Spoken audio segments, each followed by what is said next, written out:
V7 spotlight ఫోకస్కి స్వాగతం. చూస్తున్నారు కదండి ఎండ తీవ్రత ఎలా ఉందో. తెలుగు రాష్ట్రాలలో బాణుడు బగబగా మండిపోతున్నాడు. బాణుడి ప్రతాపంతో ప్రజలు ఉక్కపోతతో అల్లాడిపోతున్నారు. మరి మన తిరుపతి జిల్లాలో అయితే ఎండ తీవ్రత మరీ పెరిగిపోయింది.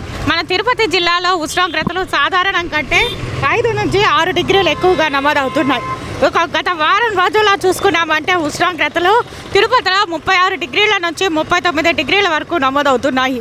ఇంకా వేసవి ప్రారంభం కాకముందే ఇలా ఉంటే ఇక మే జూన్ నెలలో మరింత పెరిగే అవకాశం ఉందని వాతావరణ శాఖ అంచనా వేస్తోంది. ఇప్పుడు మీరు చూస్తున్న దృశ్యాలు పాత మున్సిపల్ ఆఫీస్ దగ్గర ఉన్న రాజీవ్ గాంధీ సర్కిల్ దగ్గర ఉన్నాము. మామూలు రోజుల్లో అయితే ఇక్కడ ట్రాఫిక్ విపరీతంగా ఉంటుంది, కానీ ఇప్పుడు మనం చూస్తుంటే సాధారణంగా ఉంది. ఉదయం 10 గంటల తర్వాత ప్రజలు బయటకు రావాలంటేనే అల్లాడిపోతున్నారు. సాయంత్రం 4 గంటల వరకు ఏ పనున్నా ఉదయం 10 గంటల లోపే ముగించుకుంటున్నారు.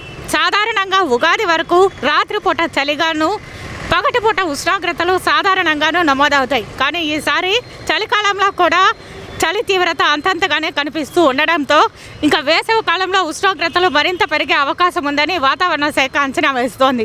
ఇక్కడ మనతో పాటు కొంతమంది ప్రజలు ఉన్నారు, వాళ్ళని తెలుసుకుందాము. పోయినసారి కన్నా ఈసారి ఎలా ఉంది? దండిగా ఇంతవరకు అసలు ఎండాకాలమే రాలేదు, ఉగాది పోలేదు. అవును, ఈ కాలంలో చాలా ఎండలు చాలా పెడుతున్నాయి. అందరూ జాగ్రత్తగా ఉండండి. ఎక్కువ ఎండలు పెడితే వాళ్ళకి ఫీవర్ కానీ ఏమన్నా కళ్ళు తిరిగి పడిపోతారు. అందుకు వాటర్ తీసుకోండి, ఎక్కువ ఫుడ్ తీసుకోండి. ఇట్లా మధ్యాహ్నం పూటలో ఎక్కువ తిరగద్దండి ఎండకి. అంటే పోయినసారి కంటే ఈసారి ఎక్కువ ఎండలు ఎక్కువ ఉండడం వలన కొంతమందికి వడదెబ్బ కొట్టచ్చు. సో మీరు ఎండకి ఎక్కువ తిరగకుండా ఇంట్లో సేఫ్గా ఉండండి.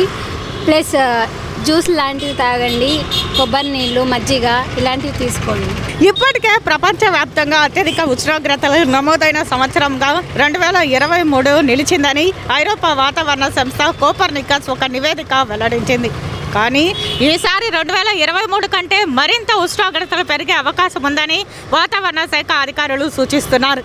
వీలైనంత వరకు 10 గంటల నుంచి సాయంత్రం 4 గంటల వరకు ప్రజలు ఎవరూ బయట రావద్దని, అత్యవసర పరిస్థితులు అయితేనే రావాలని, అది బయట వచ్చిన తగిన జాగ్రత్తలు పాటించాలని, గొడుగు తీసుకురావడం, వాటర్ ఎక్కువగా తీసుకోవడం, కాటన్ దుస్తులు ధరించడం వంటివి పాటించాలని చెబుతున్నారు.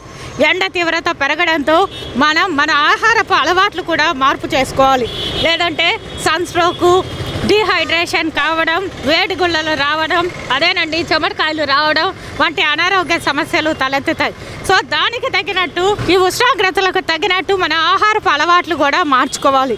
అందులో భాగంగానే వాటర్ కంటెంట్ ఎక్కువగా ఉండే వాటర్ మిలాను లేదా దోస పండ్లు వీటిని ఎక్కువగా తీసుకోవడం, మన బాడీ డీహైడ్రేషన్ కాకుండా కొబ్బరి నీళ్ళు తాగడం, మజ్జిగ, గ్లూకోజ్ ఇంకా పండ్ల రసాలు 2 గంటలకు ఒకసారి తాగుతూ ఉండడం, దాహం వేసినా కానీ లేకపోయినా కానీ 1 గ్లాస్ వాటర్ గంటకు ఒకసారి తీసుకుంటూ ఉండాలని ఆరోగ్య శాఖ అధికారులు సూచిస్తున్నారు. ముఖ్యంగా బైక్ పైన వెళ్లే వాళ్ళు తప్పనిసరిగా ఫేస్కి గుడ్డ కట్టుకోవాలని లేదా హ్యాట్ వేసుకోవాలని సూచిస్తున్నారు. చిన్నపిల్లలు, వృద్ధులైతే 10 గంటల తర్వాత అస్సలు బయటకు రాకుండా ఉండాలని సూచిస్తున్నారు. వృద్ధులు బయట వచ్చారంటే ఈ ఎండ వేడిని తట్టుకోలేక వడదెబ్బ తగిలే ప్రమాదం ఉందని తగిన జాగ్రత్తలు తీసుకోవాలని అంటున్నారు. అదే ఇక మన తిరుపతి లాంటి పుణ్యక్షేత్రంలో చూసుకుంటే స్థానికులతో పాటు బయట రాష్ట్రాల నుంచి కూడా అధిక మంది భక్తులు శ్రీవారి దర్శనార్థం వస్తూ ఉంటారు. మరి ఇక్కడ ఎండ వేడిమికి తట్టుకోలేక వాళ్ళు అల్లాడిపోతున్నారు. వారి కోసం చలివేంద్రాలు, స్వచ్ఛంద సంస్థలు, రాజకీయ నాయకులు ఏర్పాటు చేస్తుంటారు. కానీ ఈసారి వేసవి ముందే రావడంతో ప్రధాన కూడళ్లలో, బస్టాండ్లలో, రైల్వే స్టేషన్లలో వాళ్ళకి ఇప్పుడే చలివేంద్రాలు ఏర్పాటు చేయాలని ప్రజల తరపున V7 సిటీ న్యూస్ విజ్ఞప్తి చేస్తుంది. అంతేకాదండి, ఈ వేడిని తట్టుకోలేకుండా మనుషులకే కాదు పశు పక్షాదులు అల్లాడిపోతున్నాయి. సో నా విన్నపం ఏమంటే పక్షుల కోసం వీలైతే మీ ఇంటి బయట కానీ లేదా మిద్ది పైన కానీ ఒక చిన్న బౌల్లో వాటర్ పెట్టారంటే వాటి దాహార్తిని తీర్చిన వారు అవుతారు. అలాగే పశువులకి స్ప్రింక్లర్ల ద్వారా నీళ్లు చల్లడం లేదా నీటితో తడుపుతూ ఉండడం, చిన్న చిన్న గుంటలు ఉంటే ఎండకి వాటిని అక్కడికి తోలడం వంటివి చేస్తూ ఉండండి.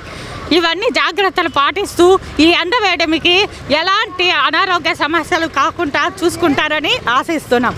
ఇది ఇవాల్టి స్పాట్లైట్ ఫోకస్. ఇక మరొక అంశంతో మళ్ళీ కలుసుకుందాం. అంతవరకు చూస్తూనే ఉండండి V7 సిటీ న్యూస్. కెమెరామెన్ భాస్కర్తో రిపోర్టర్ సురేఖ సైనింగ్ ఆఫ్.